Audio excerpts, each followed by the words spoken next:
দাদা একটু দেখি।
আমি গেটের সামনে আসলাম, তো গেটের সামনে আওয়ার পরে আমার বাবার টুকটুক রাখা আসছে সাইডে, চোখে সাউন্ড আসলো আর কি, মানে একটা সাউন্ড আসছিল। তো তখন দেখছি যে দুজন মানুষ পড়ে, তখন আমি কিছু খেয়ে বলছি, তখন একটা ছেলে দৌড় মারছে রাস্তার রাইট সাইডে হইয়া, আর একটা ছেলে আমার বাড়ির সামনে টাওয়ার আছে, একটা টাওয়ারের দিকে দৌড় মারছে।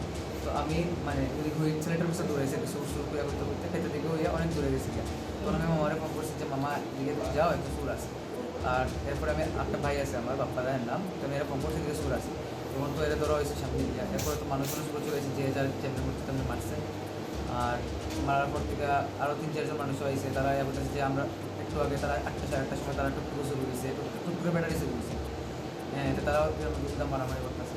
তারপরে তো আমরা যে গ্রামের যে মেম্বার আছে পরেন্দ্র না, তাদের ওয়াইফও আছে, তাই না বলি, তাই আমরা পুলিশ ফোন করছে। পুলিশ ফোন করার পরে আমি বলতেছি বারবার আইসে না, পুলিশ কখনো আইসে না পুলিশ। হ্যাঁ, তো তারা এটাতে মোটামুটি একটু টাইম লাগছে। তারপর তো পুলিশ আইলো, এরা লয়ে গেলো। তারপর থেকে কেন মারধর হয়েছে, মানে পুলিশটা মারধর করা হয়েছে। আর যে সুরটা সুরে তো মারছে, লাস্টে পুলিশটাও মারধর হয়েছে। তো আমার দাদু, এটা কিন্তু তোমরা বাড়ির সামনে ঘটনা হয়েছে? না আমার বাড়ির সামনে না, যেখানে আপনারা মানে সুর ধরা হয়েছে এখানে হয়েছে? এর সামনে সুর ধরা হয়েছে, আর ওইদিকে তারা হাইটটা একটা আনা নিয়েছে সামনে রাস্তা মেন রোড। এটা ঘটনাটা কত নম্বর ওয়ার্ডে হয়েছে? তোমার নাম কেদা? আলোক দেব না, বাবার নাম কেদা? শুনলেন না। মানে মূলত তোমার ব্যাটারি চুরি করতে হয়, এর ধরা ফটা পড়ছে। আর তো মানুষের তো পরে তো যে যার আর পুলিশের উপরে যেন বা পুলিশের অফিসারের উপরে যেন যারা ইয়ে করছে, মারধর করছে, তারা চিনোনি না? ও তারা ফেস নেই। তোমার যদি জিজ্ঞানি হয় তারা নামও কইবানি পুলিশে?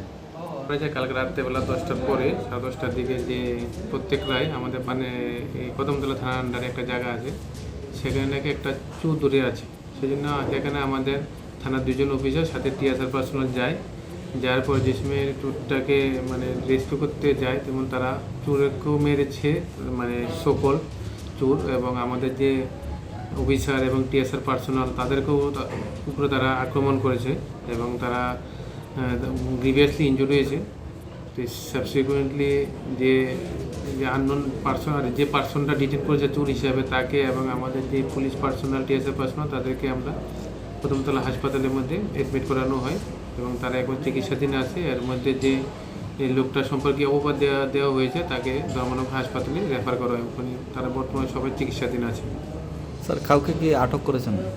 হ্যাঁ, আমরা এই বিষয়ে একটা মামলা নিয়েছি কদমতলা থানার মধ্যে, 12 নম্বর কেস, অ্যাটেম্পট টু মার্ডার এবং বিভিন্ন সেকশন যে on duty police personnel discharging of government duty থেকে তাদের উপর আক্রমণ করেছে, সেই সেকশনগুলি লাগিয়ে আমরা একটা কেস নিয়েছি। কেস নেওয়ার পর আমরা একটা বিশাল পুলিশ বাহিনী এখানে গিয়ে আমরা এই স্যারের নেতৃত্বে এখানে আমরা 3জন লোক যারা এখানে ইনভলভ আছে তাদেরকে আমরা আটক করেছি এবং তাদেরকে এই কেসে আমরা অ্যারেস্ট দেখানো হয়েছে এবং আরও অনেকের নাম আছে, সেগুলো তদন্তের সাথে আমি বলবো না, এবং আরও অনেকে কেসের মধ্যে আমরা তাদেরকে বুক করবো, যারা ইনভেস্টিগেশন চলছে। যাদের আটক করা হয়েছে তাদের নাম কি? তাদের নামগুলি আছে, নামগুলি মানে নামগুলি দেখে বলতে লাগবে আর কি।